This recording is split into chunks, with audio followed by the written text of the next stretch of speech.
Welcome back to another episode of Full Circle with me, Onyx.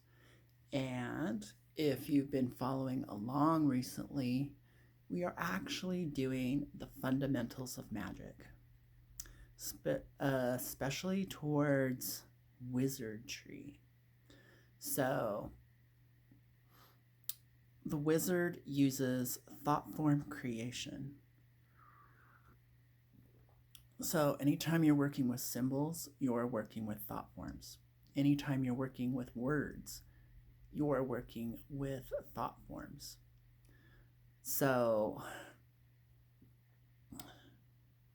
the best way to fill in the missing blanks of your magical practice is to actually do magic. And I would say magic where you're training.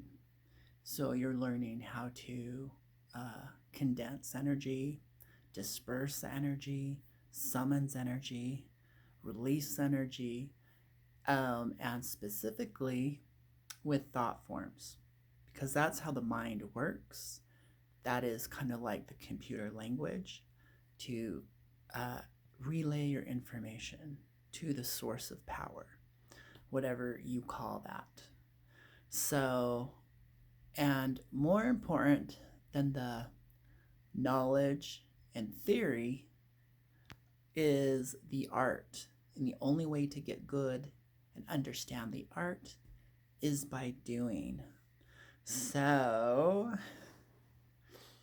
let's kind of get into it. I actually had a really good magical kind of like shaman's journey, just messing around with our basics, square, circle, triangle. And it started, yeah. So basically, I was working with visualization with my eyes open and looking at the cube, which is the square three dimensionally. And I was imagining it different sizes. I was imagining it was sliding across to my ceiling back and forth. I was getting my hand into it to kind of like navigate and direct where I wanted it to go. And then it just kind of like opened up my senses. And basically, it opens the veils. And so then your psychic abilities are online. So, key information for wizards is moving through dimensions and viewing and working with things from multiple perspectives. When you start to get linked up to your different yous, different selves across different dimensions, specifically dimensions, you start to really understand how to reality warp, how to create changes the way a wizard does.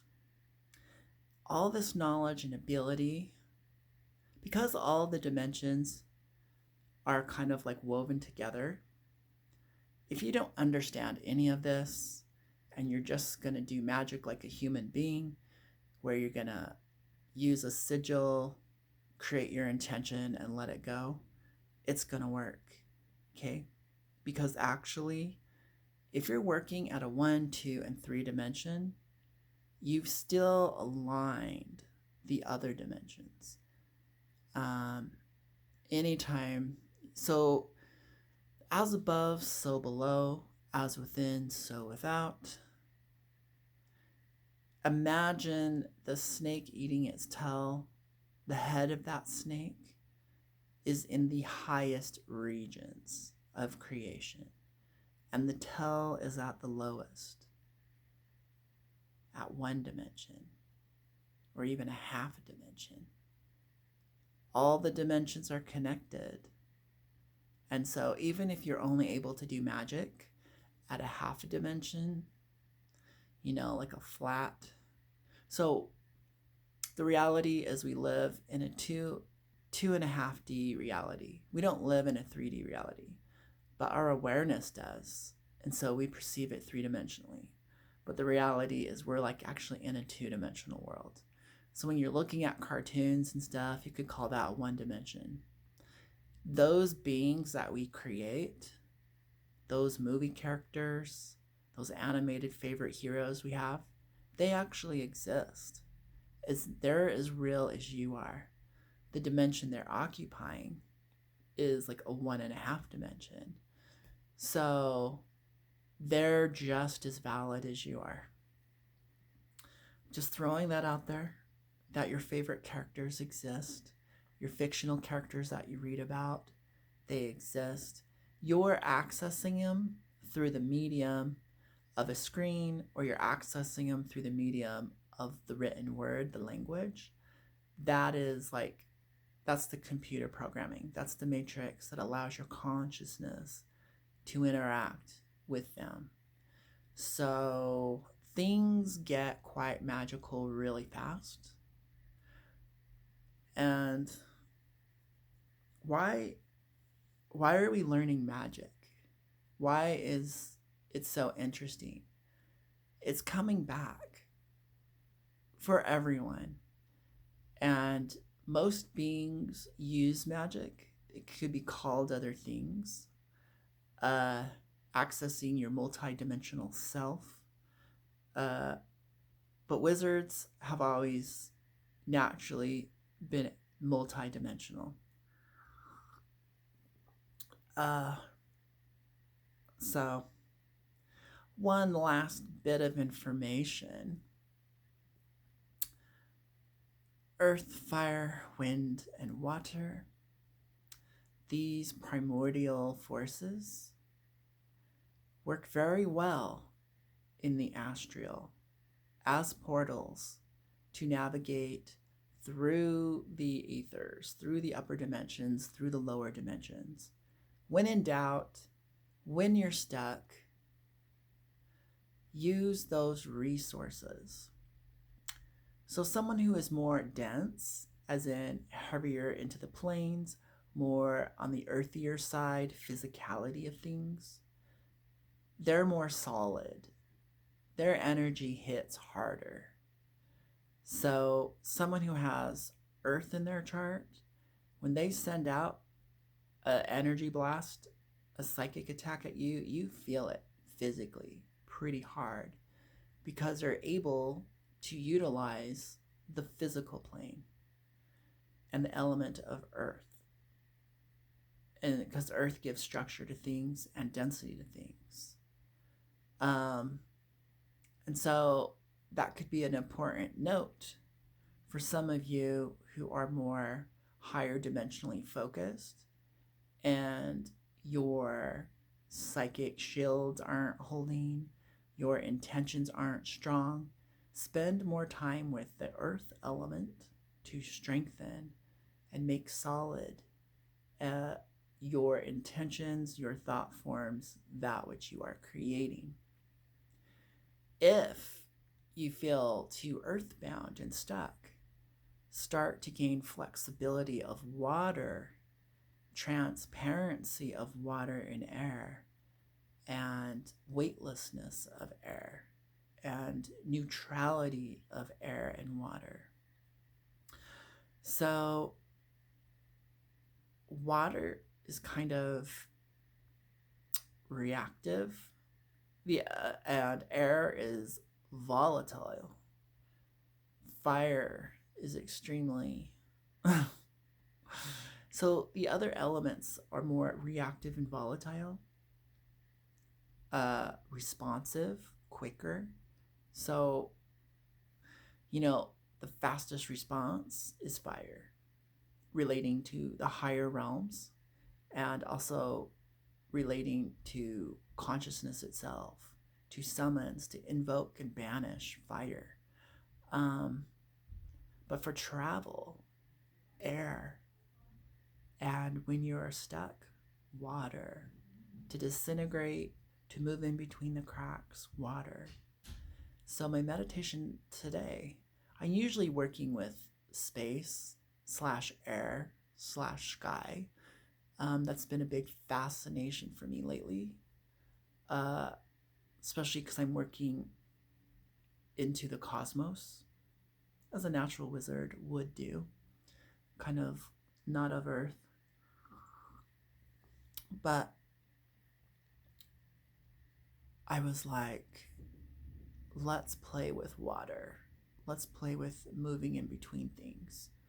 So I started moving in between spaces diagonally and in other ways. And it worked.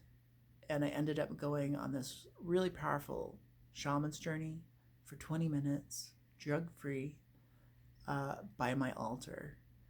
And it was really profound. So I have spontaneous journeys, spontaneous interactions with other beings. So the development of control is what the practices are for. So don't feel bad if your training isn't giving you the expectations you want, because it's strengthening your ability to control your mind. And that's really what the goal of it is. More so than the visuals, more so than the cool stuff. That's going to happen. So, and then the other really important thing is, as soon as you start playing with magic, other magic users and entities see you. You light up on the chessboard as a player. So you're now on their level. Some of these practitioners are very strong on that level, and you're new. So before you start announcing you're playing with magic, before you start having altercations with people, you might want to get some basic training down. And I promise you, working with the basic shapes, manipulating them, moving, shrinking them, enlarging them, rotating them, viewing them from different perspectives, stepping in and stepping out of them. These fundamentals create a very flexible mind, very dexterous, so you can manipulate the forces when you're stuck, when you need to break down an energy, redirect an energy. So with wizards versus psychics, one of the biggest things is action. You're always acting towards a goal of your own greatest good, okay? Whatever that is for you. So in order to act, you have to have the strength. In order to have the results you want, you have to have the strength and the willpower. So a lot of it comes down to willpower and focus, and then dexterity in how you personally discover how you invoke the psychic forces of earth, wind, fire, water, and air on the physical, in the astral, and in the spiritual dimensions. And so you could spend a lifetime playing with your basics and learning the art of it. And it will take you so much farther than any book you ever read or anyone that you're listening to. So at the end of the day, the one who practices the most, their basic training, will become the hero, will become the warrior, will survive. So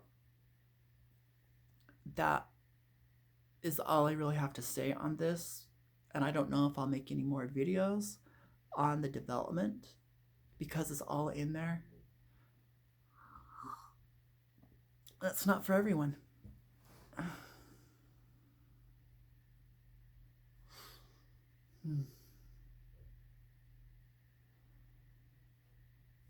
And yeah, I'm going to be done with this video. It'll be one of my shortest videos ever. It'll be half the time. So yeah, we'll wrap it up with this. Good luck with your training. I'm not going to go into too much share because I want you to discover it for yourself. Stay safe. Let's see if they want to say anything to us.